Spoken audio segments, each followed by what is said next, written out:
All right, hello, POLSCI 1. Welcome to Chapter 4.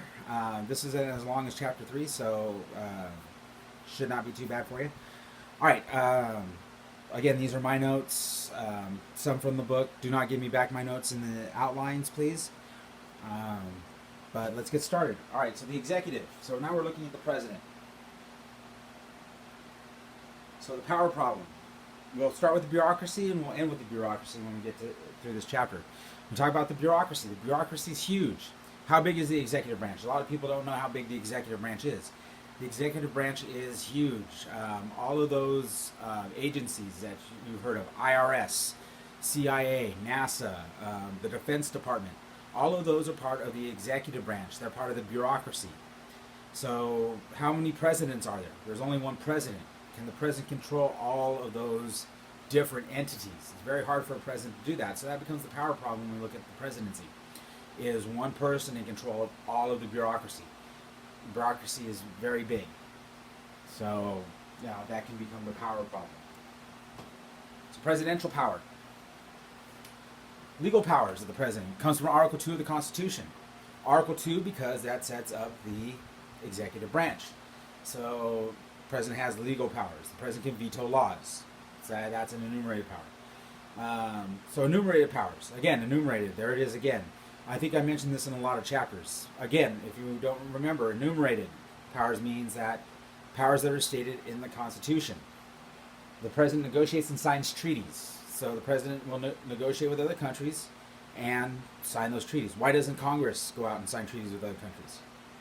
Well, you have 535 members of Congress, and they all go and negotiate? That's a lot of planes or boats to take them across the ocean. So it's easier for the president to do it because it's one person. The president appoints the heads of the executive branch. The leaders of the cabinet, the president appoints them. So that's a power given to the president by the Constitution. Implied powers allows the president to fulfill his or her enumerated powers. So the president can fire people. Really can't fire low-level people, but can fire the people that they put into power. So the heads of the different departments, the president can fire them. And executive privilege. Executive privilege means the president does not have to share any candid advice he gets from his advisors. So if somebody says to do something illegal, he does not have to share that with anybody because that's executive privilege. He doesn't want anybody prosecuted to give him candid advice. And then inherent power. Powers the president have because they are president. Use of force. Why do people see the president as the most powerful person in the world, when really Congress is the most important or most powerful of the three branches? Well, the president is seen as the most powerful because it's only one person. That's kind of the theme of this chapter. The president is one person versus Congress, which is 535 people. I always give this challenge out to my students. Can you name the president? Yeah, pretty simple. Everybody knows who the president is. Can you name 10 members of Congress? And then students struggle with naming 10 members of Congress. So that's why the president is seen as more powerful than the other three branches, because it's only one person, even though the president is not as powerful. Informal presidential powers. Well, the president is seen as the party leader. That's true. If we look at the Republican Party, President Trump is the leader of that party. Who's leading the Democrat Party right now? Well, it would be Joe Biden. But before Joe Biden won the nomination, who would really be leading that party? Personal skills. President Obama was a very good speaker, very articulate in what he said, had very good personal skills, so he was able to get people on his side. Same thing with Reagan. Reagan was very self-deprecating and got people on his side. So your personal skills can make you a good president. Their inaugural messages. President Kennedy asked not what your country can do for you, ask what you can do for your country. Those messages live on. They endure for what they're remembered, for those that are remembered. Annual messages that the State of the Union addresses. Those have not been as important lately, but State of the Union addresses, people look to the president to lead. Events that happen during presidencies. 9/11 happens during George W. Bush's presidency, so people remember. FDR for World War II and the Great Depression. These events happen during presidencies, and presidencies can be remembered because of those events. Circumstances, things that happen, economy falling out, pandemic. Will Trump be remembered for pandemic response? So the circumstances that happen during presidencies and how they react to them as well. Conditions: is the economy good? Is the economy bad? Presidents can be kicked out of their job if there's a bad economy. They could keep their jobs if there's a good economy, just depending on people. Right now, public opinion goes any which way on presidents. We get daily trackings of the president and how well they're liked or not liked. And then the media. The media can really make presidents look really good. They can make them look really bad, just depending on how the media sees that president. So, if we look at President Trump, media really goes after President Trump. All right, the president's cabinet. Does the president know everything about everything? No, the president does not. So, the president has advisors. These advisors he'll put into these areas of government that the government oversees that are important. So, what is the president's cabinet? Well, pretty much it's the cabinet secretaries. The secretaries advise the president on these certain areas that they're experts in. So, Secretary of State takes care of the State Department. The State Department, they oversee foreign affairs. So if we have a problem overseas, the Secretary of State goes over and takes care of it for the president before the president comes. Or if we sign a treaty, the Secretary of State lays the groundwork for that before the president signs it. Secretary of Defense, pretty self-explanatory, defense of the country. Military. Treasury, that's as well as self-explanatory, money policies. Homeland Security, because of the September 11th attacks, Homeland Security is established to protect the homeland from terrorism. Attorney General is the nation's top law enforcement officer. They're the head of the Justice Department, so they oversee crime rates, justice, things like that. Secretary of Transportation should be easy. Planes, trains, automobiles, speed limits, safety of all of those transportation. If a plane crashes, the NTSB, which is part of the Transportation Department, they go out and investigate. So they take care of anything that deals with transportation. Secretary of Interior is government-owned land and national parks. So if you ever go to a national park, you should see a sign that says Secretary of the Interior. Now you should know what that means. Housing and Urban Development, or HUD, oversee housing. They also can do low-income housing. My first loan was a HUD loan when I got my house. Housing and Urban Development is there again. You don't have to have it twice. Secretary of Commerce, trade between states. They set the commerce rates. Veterans Affairs, taking care of our veterans. Secretary of Labor, labor issues, labor practices, minimum wage, things like that. Secretary of Energy, oversees energy policy. If we do fracking and stuff like that, energy can look at that. Nuclear power, they oversee that. Agriculture, again, self-explanatory. I missed Education, Secretary of Education, that should be self-explanatory. They oversee education for the national government. And then U.S. Trade Representative, trade with the U.S. and other countries. So all of these secretaries and cabinet positions, they advise the president on their area of expertise. Some of these are more important than others. 5 of them are way more important than others. The 5 will meet with the president on a daily basis, whereas the others will meet with them on a monthly basis. The 5 that are the most important were the first 5 that were listed, but we'll go over Secretary of State, Secretary of Defense, Secretary of the Treasury, Secretary of Homeland Security, and Attorney General. Those 5 are the most important. So if we go back to the previous slide, the first 5, those are the most important of all 15 cabinets. Those 5 meet with the president on a daily basis, because if any of those fail, then the president loses his or her job. All right, qualifications to be president: you got to be a natural-born citizen, must be at least 35 years old, and be a resident of the U.S. for 14 years. That's it. So Arnold Schwarzenegger can't be president because he's not natural-born. Got to be 35 years old, so I can't run for president right now. I'm too young. And if you move out of the country, establish residence someplace, and then come back, you got to be here for 14 years before you can run for president. Those are the only qualifications to be president. All right, Electoral College. A lot of people don't understand the Electoral College, so we're going to go over this. I know it's going to be really fast. I'm sorry. If you do have questions, see me during my office hours, and I'll help you out. But when you go vote for president, you're not really voting for president. You're voting for electors that will vote for the president. It'll have the person that you're voting for's name But then whoever has the most votes, their electors get to go and vote. So Electoral College is a group of electors that will ultimately elect the president. So when we vote in November, we're saying we're really voting for electors that will vote for the president in December. Electors are chosen by the parties. So what happens is in California, there are 55 electors. What happens is the California Republican Party will pick 55 people, and the California Democrat Party will pick 55 people. And then what happens, whoever wins, whoever gets the most votes, their electors get to go and vote. What happens to the electors from the other party? They just go away, they don't get to vote. So only the electors of who wins gets to go and vote. The number of electors per state is established by the number of representatives a state has, plus the number of senators per state. So California has 53 representatives, plus 2 senators, equals 55. I know it's very hard math. I have a hard time with it myself. Let's look at an easy state, Wyoming. Wyoming has 1 representative and 2 senators, so they have 3 electoral votes. The minimum number of electoral votes a state can have is 3, because you've got to have 1 representative and 2 senators, at least. So 3 is the minimum number of electoral votes a state can have. To win the presidency, a candidate must receive a majority of 270 electoral votes.